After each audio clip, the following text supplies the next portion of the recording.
ఇది ఒక అశ్వగంధ అంటే అర్థం చెప్పనా?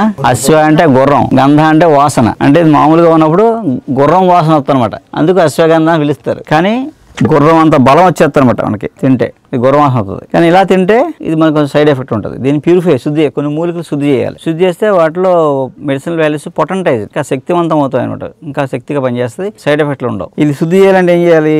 ఆవు పాలు కుండలో వేసి 2 లీటర్లు, 1 కేజీ మూలికలు అనుకోండి, 1 లీటర్ ఆవు పాలు కుండలో వేయాలి, పైన గుడ్డ కట్టాలి, ఇడ్లీ పెడతాం ఆయికూడం అలా పెట్టి పైన దుంపలు వేయాలి, వేసి పైన మూత పెట్టాలి, మరగబెట్టాలి. పాలు మరిగి ఆవిరి దీంట్లోంచి బయటకు వస్తూ ఉంటుంది.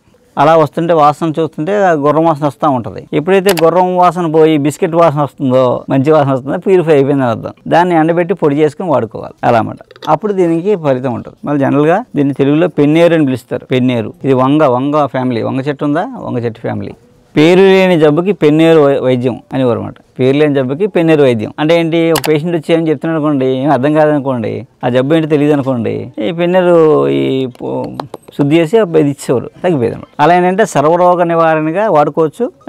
జనరల్గా పిల్లలు పెద్దలు అందరూ చక్కగా వాడుకోవచ్చు. దీని తేనెతో కానీ, పాలతో కానీ, బెల్లంతో కానీ, ఉట్టిగా కానీ వాడుకోవచ్చు. రోజు వేసుకుంటే మంచి ఇమ్యూనిటీ